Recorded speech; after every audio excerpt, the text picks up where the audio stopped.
Koé.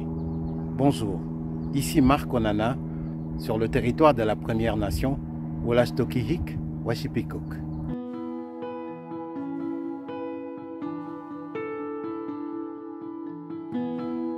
J'ai marché sur la terre première.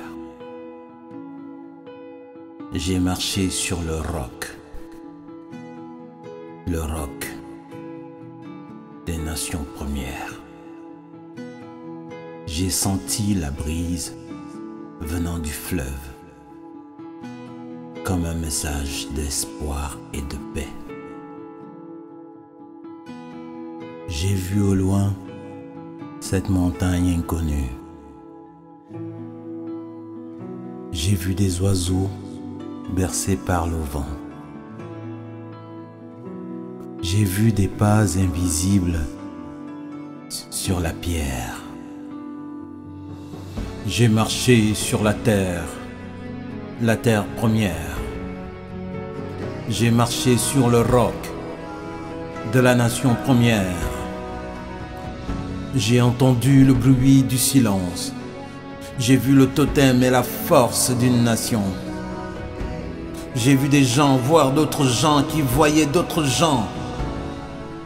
J'ai compris pourquoi cette terre est leur terre.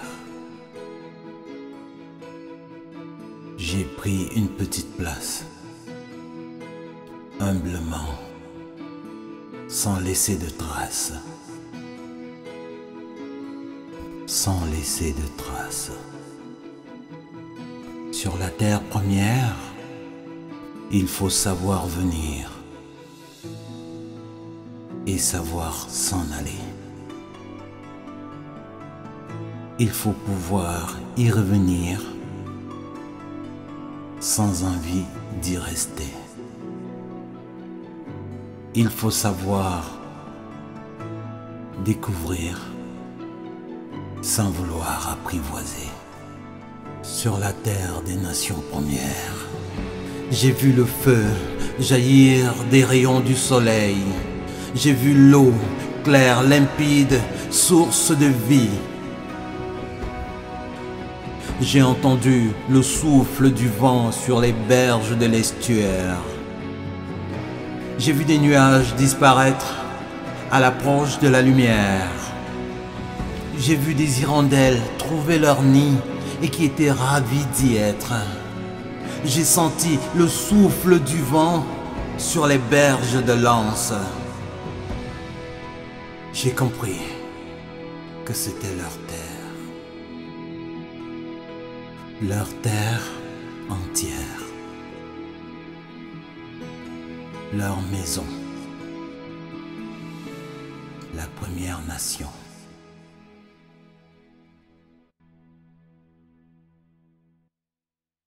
Alors maintenant, nous entrons dans le territoire de la Première Nation, Wolastoqiyik, Washipekuk. La marée étant très basse, il y a ce territoire magnifique qui ressemble à un champ de Mars.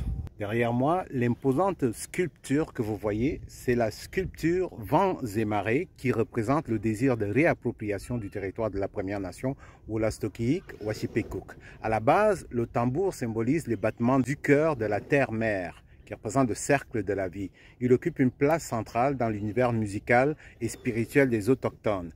Le canot et les figures d'animaux représentent la survie ainsi que la résilience du peuple autochtone. Près de la statue La Rose des Vents, cette œuvre sculptée à même la pierre souligne la collaboration de la Première Nation Wolastoqiyik, Washipekuk et de la Corporation du Festival historique de Kakuna à la réalisation de l'événement Deux Nations, une fête.